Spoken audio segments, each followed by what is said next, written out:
Hello there guys, welcome to another of my live videos, and on this video there's quite a few topics to delve into.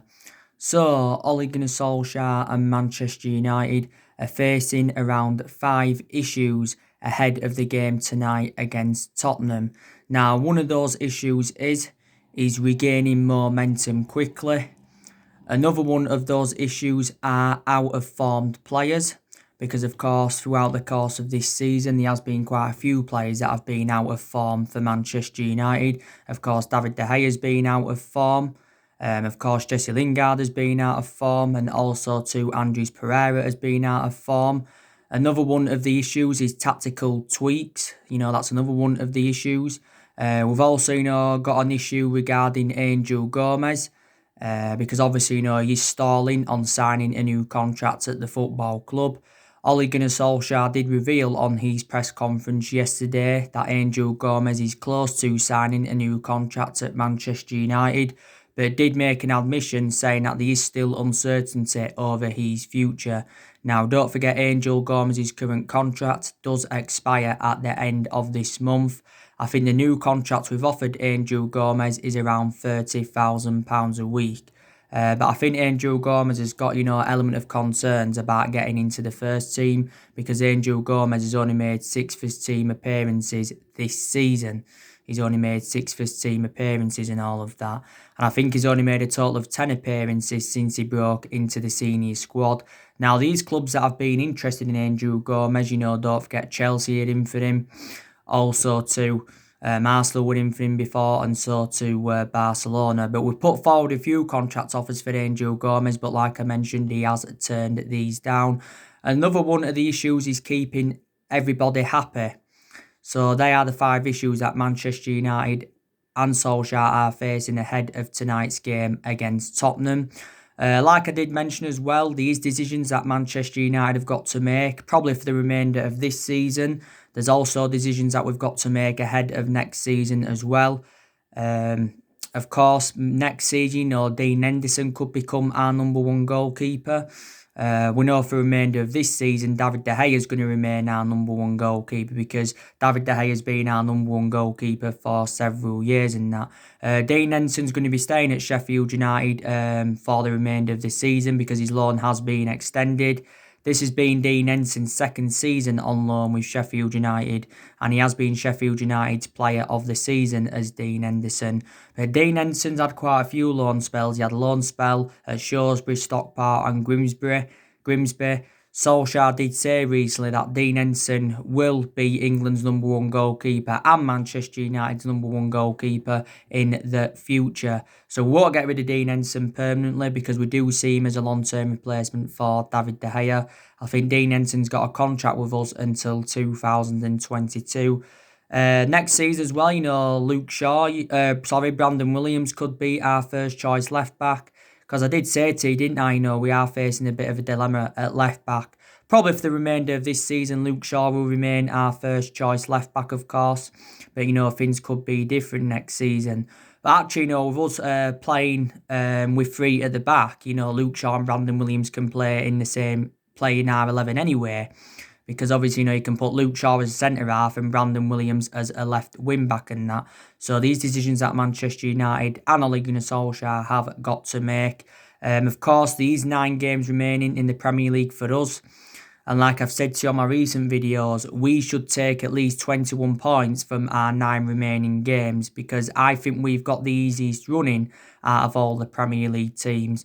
Like I said, the only difficult games we've got is the one tonight against Tottenham and the one against Leicester on the final day of the season. So, we should win at least 7 of those games. You saw my video that I did recently of, how Manchester United, could line up tonight against Tottenham. Reportedly, the 11 has been leaked. Obviously, there's been different people, predicting our starting 11 for tonight. I heard that Ole Gunnar Solskjaer is considering going with the same formation tonight against Tottenham as what he went with, against Manchester City. We did beat Manchester City by 2-0. That was the last Premier League game that Manchester United did play in that. But like I said, I'm very, very convinced that we can beat Tottenham tonight. very, very convinced because, like I said, our record against the big six sides this season's been very, very good. We've taken 17 points against the big six sides this season. Of course, beaten Manchester City 3 times out of the 4 times we've played them. Of course, beaten Chelsea 4 times since Solsjaker got recommended in, and Solskjaer's overcome Frank Lampard 3 times, drew with Liverpool earlier on in the season. Solskjaer's already beaten Tottenham twice as a manager since he got recommended in, so he's looking to beat Tottenham for the 3rd time as a manager tonight. And he's looking to beat Jose Mourinho for the 2nd time as a manager because don't forget Solskjaer's already overcome Jose Mourinho once because we did beat Tottenham earlier on in the season at Old Trafford by 2-1. Marcus Rashford had scored twice in that game. And in that game, we played really, really well. We created chances. We was very, very clinical in front of goal. We did very, very well at the back. And if, we can replicate tonight, what, we did in the game earlier on this season, I'm very, very convinced that Manchester United can win. But I think for tonight, Solskjaer's got an idea of what 11 he's going to go with. He's also got an idea as well of what formation he's going to go with as well. Solskjaer has been changing formation persistently this season, but a lot of the time Solskjaer's been going with the 4-2-3-1. Few times he's gone with a 4-3-3. A few times he's gone with a 3-4-1-2 and all of that. I think in the games against Chelsea and Manchester City, Solskjaer went with the 5-3-2 formation and that. But we know we have to win this game tonight against Tottenham because obviously, we want to get that top 4. Top 4 is definitely a priority for us. And we do obviously want qualification for the Champions League for next season. Now, obviously, if we get qualification for the Champions League, then obviously, we will attract players to the elite level. It'll help us have more of a competitive summer transfer market. Plus we'll generate money as well, if we do get Champions League qualification. But it all depends on Manchester City's 2-year European ban. If they do get it upheld, then 5th place is a Champions League spot. As it stands at the moment, we are sitting 5th in the Premier League and we are just 3 points behind Chelsea. But I'm very, very convinced, that we can continue where we left off because before the football season got suspended, we was in a good vein of form. We are unbeaten in our last 11 games in all competitions. So if we win the game tonight against Tottenham, we will be unbeaten in 12 games in all competitions. But like I said, it's our best vein of form since Ole Gunnar Solskjaer was the interim manager. And like I've said to you, we've got other priorities as well. The FA Cup and the Europa League are 2 priorities for us. So we've got a chance of winning 2 trophies under Ole Gunnar Solskjaer. We're into the last 8 of the FA Cup. We have got Norwich in the quarterfinals. In reality, we should be winning that game against Norwich. So we should be progressing to the semi-finals. And more or less we're into the last eight of the Europa League because we are 5-0 up against Lask from the first leg. So if we could get top 4 and win the FA Cup and the Europa League, it would be a fantastic achievement for Man United and Ole Gunnar Solskjaer. And it would be a memorable first full season for Ole Gunnar Solskjaer at Manchester United. If we could do that and that. Obviously, some of the team news building up to the game against Tottenham tonight.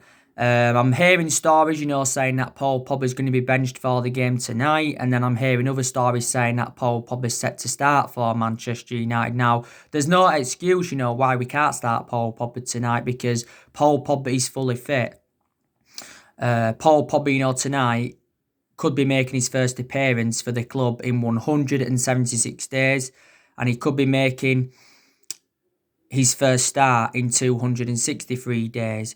The last time Paul Pogba played was our 4-1 win against Newcastle on Boxing Day, and the last time he started from the start was back in September. So, analysing it throughout the course of this season, I haven't really had a perception on Paul Pogba. But don't forget, like I said, I'm very, very excited about the prospects of Paul Pogba playing alongside Bruno Fernandes in our midfield. I think that's the best midfield partnership in the Premier League. And like I said to you, I think Bruno Fernandes is key to Paul Pogba's future at Manchester United.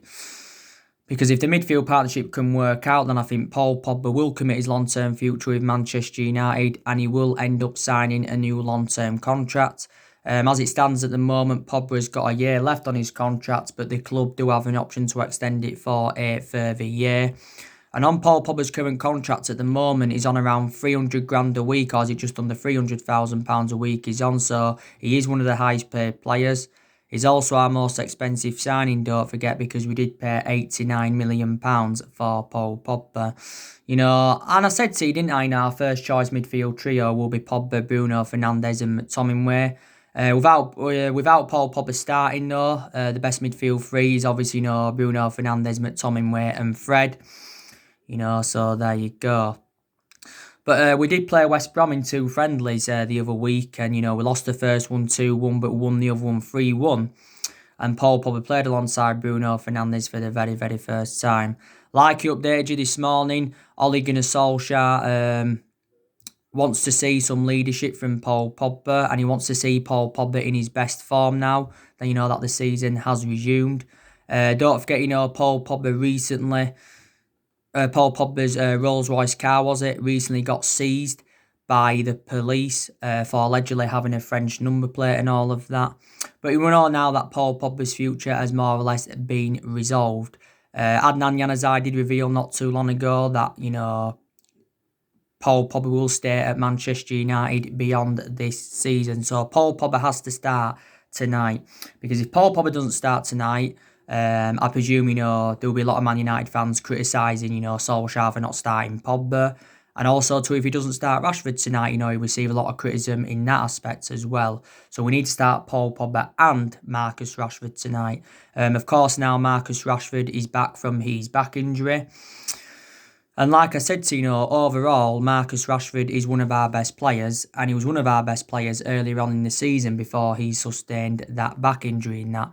Now, I have got to give Marcus Rashford a lot of credit, for what he's recently done, because don't forget, Marcus Rashford recently convinced the government to not scrap free school meals.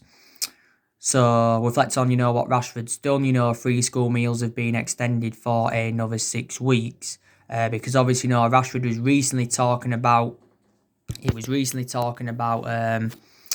his childhood, and how, his mother and that, was struggling for money and stuff. So Rashford, knows what it's like. And I think he's raised around £20 million for charity. But he's changed, quite a lot of children's lives now as Marcus Rashford and that. And, Solskjaer did mention this on his press conference yesterday, building up to the Tottenham game. He's also praised Marcus Rashford for what he's done. He's backing Rashford to become captain of England in the future. And he said Marcus Rashford's a top footballer and a fantastic human being. And, Rashford's, up until this point, has spent the entirety of his career with Man United, because he's been a United player since the age of 7, and he's been in our senior squad since 2016. And since then has become an integral part of our team. I think actually Rashford's more effective than playing out wide. Some people think Rashford's more effective in that number 9, in that central position, but actually this season it's been Martial that's been operating in that central position. So maybe Martial will stay in that central position. Obviously, we know that Phil Jones and Alex Tuanzebe are going to be missing out, like Solskjaer confirmed in his press conference yesterday. But they wouldn't have got in the team anyway. They're just backups are Alex Tuanzebe and Phil Jones and that. But prior to them two, we've got everyone fit apart from, Phil Jones and Alex Tuanzebe. But like I said tonight, it's going to be interesting to see how Ole Gunnar Solskjaer approaches this game. It's going to be, very, very interesting to see. And you saw one of my videos that I did the other day, didn't you? On how Solskjaer, can overcome Jose Mourinho again. I think all we need to do is, we need to play with a high line. We need to make it difficult for Tottenham to play out from the back. Because I know Tottenham's game plan already. Tottenham will play defensive and they'll look to hit us on the counter-attack. That is what's going to happen. But I think we've got the tactics to beat Tottenham tonight. Jose Mourinho, of course, will want to get one over Ole Gunnar Solskjaer. Don't forget, Jose Mourinho is reuniting, with Manchester United. He's reuniting with us. Obviously, like I said, this is going to be our first visit to Tottenham's new ground.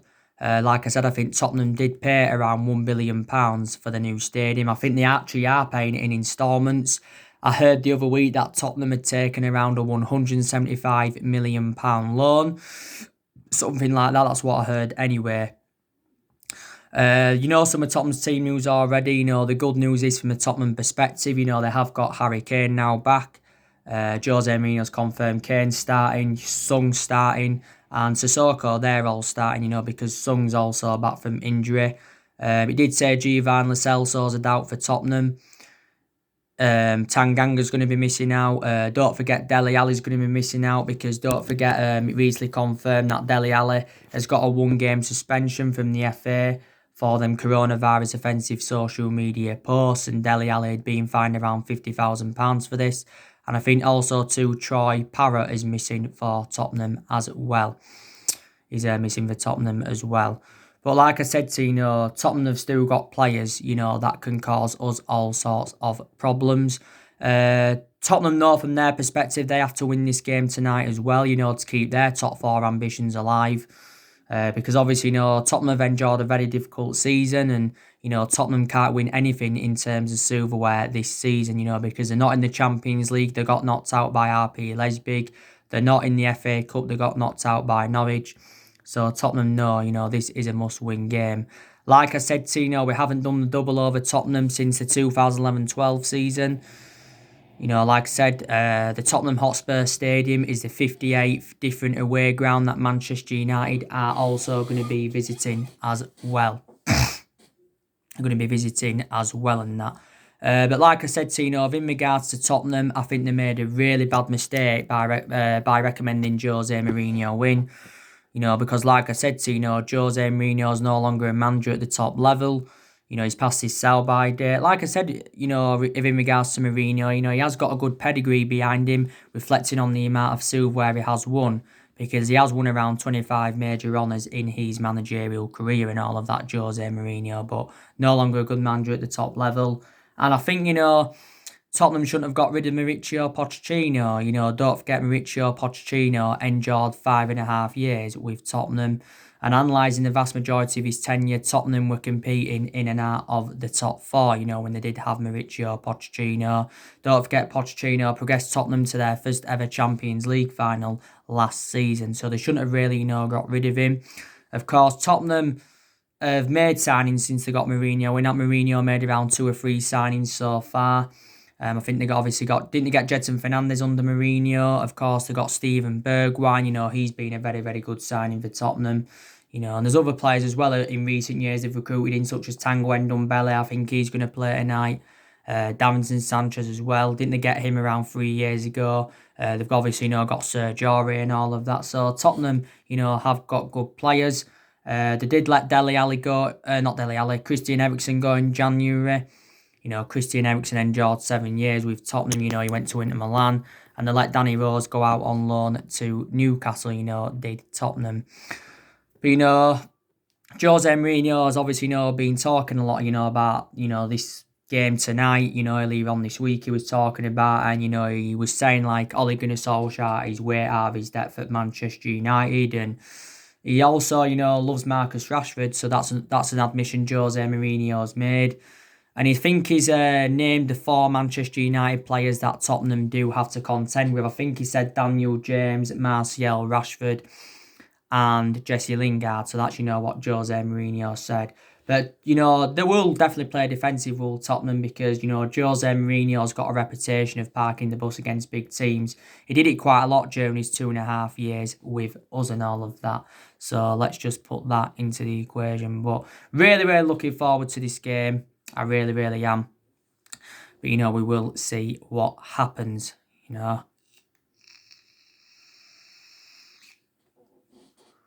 Don't forget, we were supposed to be playing Tottenham on the 15th of March, but due to this lockdown and all of that, the game could obviously, not go ahead. And before the season got suspended, when the game was supposed to be playing on the 15th of March, that is, Solskjaer said, a lot needed to be changed at Manchester United when he replaced Jose Mourinho back in December 2018 and got to make an admission, Solskjaer has changed quite a few things at the football club, and I've also seen improvements under him as well. I think definitely there's players that have improved under Solskjaer. especially, the top players, they've really, really improved under Solskjaer. Solskjaer knows giving everybody their chances more or less, because we know when he first got appointed in as Manchester United manager, he did say everybody would get their chances to express themselves. We've definitely improved in the transfer market under Solskjaer. What I mean is, I think we've been more ruthless, and Solskjaer's got the players that he wanted to recommend in, and we've been a bit more sensible with our recruitment, because so far Solskjaer's recommended 5 players into Manchester United and spent just over £200 million. Of course, didn't recommend anyone in his first transfer window, but in the 2 previous windows he recommended 5 players into the football club, and they have been very, very impressive. Also, too, Solskjaer has got rid of a lot of the deadwood since he got recommended into Manchester United. I think a total of 19 players have left the football club since Solskjaer got recommended in. Like I said, he's promoted the youth very, very well. The young players have been given their opportunities this season, which is a positive. They have been given their opportunities. The likes of Greenwood's been flourishing. Also, too, Brandon Williams, he's been flourishing as well. But there again, there's some young players that have found game time very, very difficult, of course. Tahith Chon's found game time hard. James Garner's found game time hard. Angel Gomez and that's found game time hard as well. So I think, some more of the youngsters, will get more opportunities for the remainder of this season. Also, too, a lot of players' contracts have been extended since Solskjaer came in. But I think we've still got around 8 or 9 players' contracts that are due to expire next year. So this is, something else that Manchester United do need to resolve, and all of that do need to resolve. Like I said, there's decisions that Ole Gunnar Solskjaer's got to make in the summer transfer window. Of what players he's going to recommend in, and of course what players he's going to get rid of. Solskjaer's already said he wants to make around 3 or 4 major signings at the end of the season, because he believes we need this to become title contenders next season. So if he can get around 3 or 4 players in, that would be around 8 or 9 signings he'd have made at the football club, since he got recommended in and all of that. I don't think we'll make 3 or 4 signings in the summer transfer window. I think we'll probably end up making 1 signing, maybe 2 signings and all of that. But there again, our transfer budget got revealed last week, and it says allegedly Solskjaer's got around £269 or is it £270 million to spend in the summer transfer window, and that should be enough for us, to get the right calibre players in to the football club. Of course, Solskjaer's identified the areas in the squad where he wants to strengthen up. He obviously, wants to recommend the centre-half in. Even though we have got a lot of centre-halves in the team, he wants to recommend a midfielder in, or maybe 2 midfielders. He's in search for the right winner, and he's also in search for a striker. Even though the other week, Odin Ighalo had extended his loan at the football club until the end of January 2021.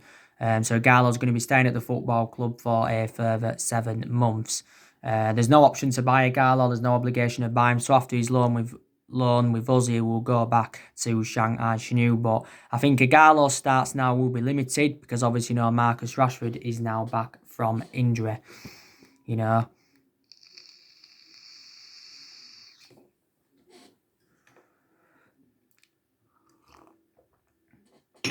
So Solskjaer has already revealed his plans for the summer transfer window. But the summer transfer window will be Solskjaer's 4th transfer window as Manchester United manager.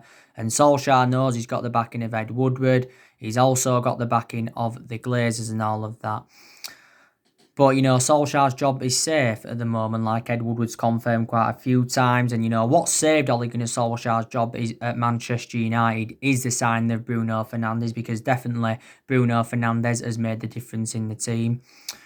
Also, too, with the wins against the likes of City and Tottenham earlier on in the season, they've also saved Ole Gunnar Solskjaer's job at Manchester United as well, because, Solskjaer's been under a hell of a lot of pressure for the vast majority of this season. Reflect on how inconsistent we've been for the vast majority of the season, because earlier on in the season, we enjoyed our worst start to a Premier League season for 30 years. And at the time Solskjaer was close to getting sacked, there was talks of, Massimiliano Allegri coming in to replace him. There was also talks of Mauricio Pochettino to come in and replace him as well. United fans have got different perceptions on Solskjaer. Some United fans think he's the foreseeable future and he can get us back to where we want to be. And some United fans think, we need a manager in at the top level. For prime example, a Jurgen Klopp or a Pep Guardiola and that. But we need to give Ole Gunnar Solskjaer at least another season because it is a transition period. And like Solskjaer revealed at the beginning of the year, he's hopeful that we can get through this transition period and that, it does need at least a couple of more transfer windows and that. He does need at least a couple of more transfer windows. Yeah, but we have been critical of Ole Gunnar Solskjaer for the vast majority of this season, But there's been there's been cultural problems at the club in general, I think there's still deadwood at the club we need to get rid of, like I mentioned. We've been critical of Ed Woodward for several years. We've been critical of the Glazers for several years and all of that. So let's just put that into the equation. Solskjaer is our fourth permanent manager since the Alex Ferguson era. 3 managers have been sacked, since Ferguson's retirement and all of that. Moyes got sacked, Louis van Gaal got sacked, and Jose Mourinho got sacked. But in the last 7 years, we've spent nearly £1 billion on players. We've recruited over 31 players, since the Alex Ferguson era, So in reality, we should be in Liverpool's position, reflects on the amount of money we've spent at the club. I think there's a lot of players that we've brought in over the years who we shouldn't have brought in. So, like I said, how poor our recruitment policy's been. There's also players that we've brought in who have been good players and we've got rid of them. Prime example, Herrera, shouldn't have got rid of him. Probably shouldn't have got rid of Romelu Lukaku and all of that. So there you go. By the way, you do know the news on the transfers anyway. The news regarding Jadon Sancho. Recently give you the news on him. The news regarding Jude Bellingham. The news regarding Jack Grealish and that.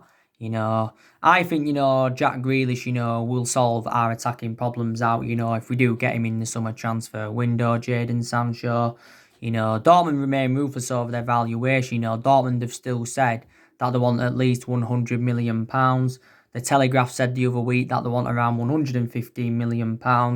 Fabrizio Romano, who's an Italian journalist and quite reliable, he came out recently, did Fabrizio Romano, and he said that Jadon Sancho will accept an offer from Man United. As it stands at the moment, we've not yet put an official bid in for him. We're planning to put our first bid in for him. No talks have begun yet, according to Fabrizio Romano. Contract isn't the problem, it's Borussia Dortmund's asking price. That seems to be the problem and all of that. But I think the ESPN said earlier on this week that Jadon Sancho wants to leave Borussia Dortmund and that. And I think he's still our number one priority target in that. But there's been stories coming out recently saying if we sign Jadon Sancho, then we'll miss out on Jude Bellingham, reportedly. So there you go. This is, what it had said. But yeah, so that's mainly everything to update you with. But I want things to work out under Solskjaer. I love him a lot. At the end of the day, he's a club legend. He's Ole Gunnar Solskjaer. Obviously, he was a great player for us for 11 years. He flourished under Alex Ferguson's guidance and that. Man United is the third club in his managerial career. So he's inexperienced as a manager. But, the longer he's at Man United, he's going to gain more managerial experience. Because before he was at us, he was at Molde. Won a couple of Norwegian titles with Molde, and before he was at Molde, he was at Cardiff, and his record was atrocious at Cardiff. Yeah, he enjoyed a very, very short tenure with Cardiff, did Ole Gunnar Solskjaer. He got Cardiff relegated, and that's the main explanation why he got sacked from Cardiff. Solskjaer managed the Man United reserve team from 2008 to 2010, and you actually watch some of this team at this day and age grow and develop and that. First home game is Sheffield United. Sheffield United is going to be a tough game because Sheffield United have enjoyed an exceptional season. No one expected them to be in the position that they're in. I don't think they'll get top 4, Sheffield United, but I think they're sitting, 6th in the Premier League at the moment. Just 1 point behind us are Sheffield United and that. But like I said, there's a lot of teams that are in that top 4 race. So I'm looking forward, to this Champions League race. I really, really am and all of that. So anyway, guys, that's everything to update you for today. Drop your comments, likes below on the channel. If you do, consider subscribe as always, and take care. God bless. And I'll be on for my match reaction tomorrow. Probably won't have time to do it after tonight's game. So take care. God bless. See you all again very, very soon.